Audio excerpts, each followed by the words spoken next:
जी, मुझे नहीं लगता है आज के वक्त मीडियम की बहुत ज़रूरत है। जब से इंटरनेट आया है, हमारे पास बहुत सारे ऐसे ऑनलाइन वीडियोस हैं जो अलग-अलग भाषाओं में हैं और यूपीएससी जैसी एग्ज़ाम भी अलग-अलग भाषाओं का प्रावधान रखती हैं। तो मीडियम पहले एक दौरान में हो सकता है बहुत ज़रूरी हो, पर आज एक हम कहते हैं डेमोक्रेटाइजेशन ऑफ इंफॉर्मेशन हम कहते हैं कि हर चीज़ हर भाषा में है, तो आज के वक्त मीडियम उतना ज़रूरी नहीं है। पे ज़्यादा मतलब तवज्जो दें। और मेरी बेटी पहले से उसको खुद का लगन था, शौक़ था पढ़ने का, और मैं उसकी मदद की हूँ कि हाँ ठीक है पढ़ाई करो, लेट हो सवेर हो देर हो, मतलब उसको जो लगन था उसमें हम लोग पूरा उसका साथ दिए हैं। और यही बोलना चाहूँगी सभी अपने बच्चों का साथ दें और वो जो करना चाहें उनको मेहनत से लगन से कराएं। उसने कभी भी कुछ भी ऐसा कुछ नहीं किया कि ये मुझे ये लगे कि वो सिर्फ टाइम पास करने के लिए पढ़ती थी। अगर वो 4 घंटा पढ़ती थी, 6 घंटा पढ़ती थी, लास्ट में तो 15-15 घंटा उसने पढ़ा। लेकिन उसने जब वो पढ़ने बैठती थी तो उस टाइम में उसकी दुनिया सिर्फ उसकी किताब और वो होती थी, उसके अलावा कुछ भी नहीं होता। ख़ास तौर पे गाज़ीपुर के लिए एक बहुत ही ऐसा दिन है जिसकी कोई इतिहास बनेगी। साइमा खान उस सरजमीन से आप कामयाब घर से निकली हैं, तो आईएएस की परीक्षा पास की है। मैं आपके ज़रिए जानना चाहता हूं कि आज पूरे कमसार ही नहीं पूरे गाज़ीपुर के लोगों को आप क्या संदेश देना चाहते हैं? जी, पहले तो मैं उनका शुक्रिया अदा करना चाहूँगी कि उन्होंने जिस तरीके से मुझे रिसीव किया, इतनी खुशी से मुझे दुआएं दी, उसके लिए मैं हमेशा उनकी शुक्रिया करना चाहूँगी। और मैं एक ही बात कहना चाहूँगी कि मैं इस मुकाम पे कभी नहीं पहुँच पाती अगर मेरी फैमिली ने मेरा साथ नहीं दिया होता।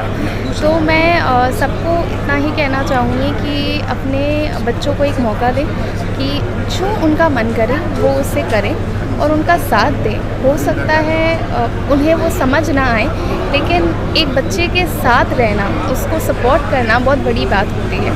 तो मैं बस अपने बुज़ुर्गों को इतना ही कहना चाहूँगी कि आप अपने बच्चों का साथ दें, और जो मेरे उम्र के हैं, जो मुझसे छोटे हैं, मैं उनको बस इतना कहूँगी कि आप अपनी पूरी जान लगा दें, पूरी मेहनत करें, आप जिस भी फील्ड में जाना चाहते हैं।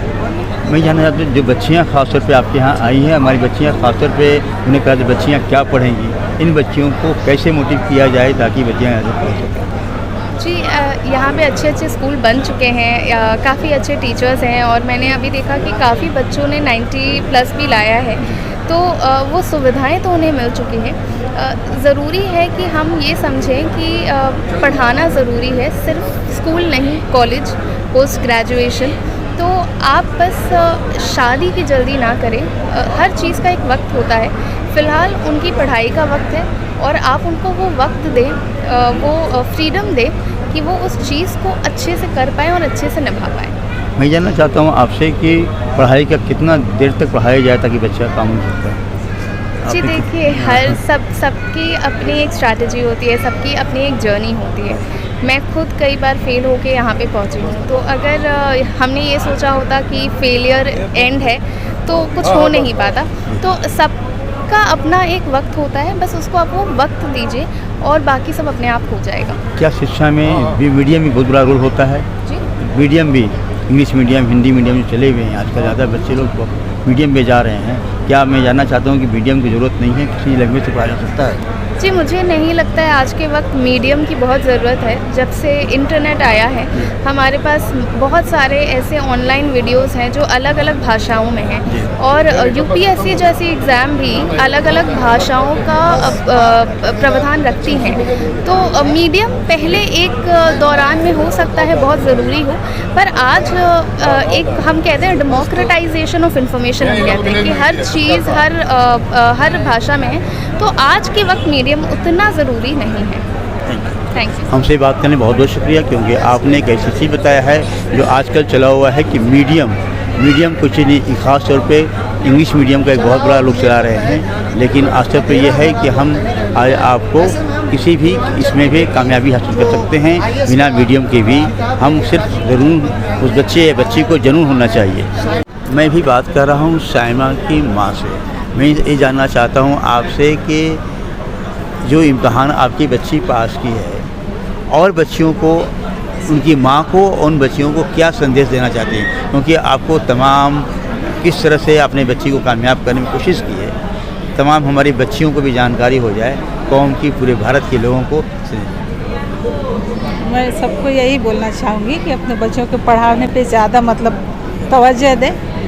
और मेरी बेटी पहले से उसको खुद का लगन था, शौक़ था पढ़ने का, और मैं उसकी मदद की हूँ कि हाँ ठीक है पढ़ाई करो, लेट हो सवेर हो देर हो, मतलब उसको जो लगन था उसमें हम लोग पूरा उसका साथ दिए हैं। और यही बोलना चाहूँगी सभी अपने बच्चों का साथ दें और वो जो करना चाहें उनको मेहनत से लगन से कराएं।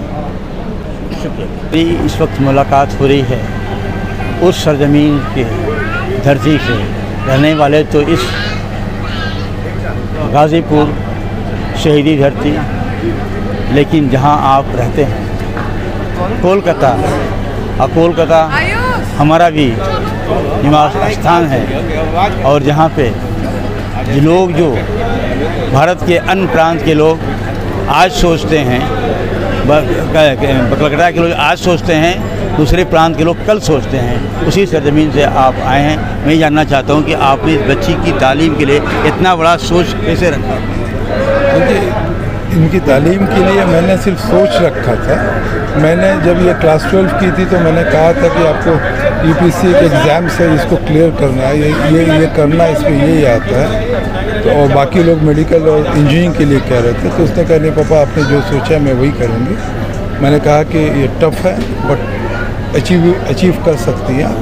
तो उसने उस दिन से कोशिश की और आपके सामने आज ये रिज़ल्ट है।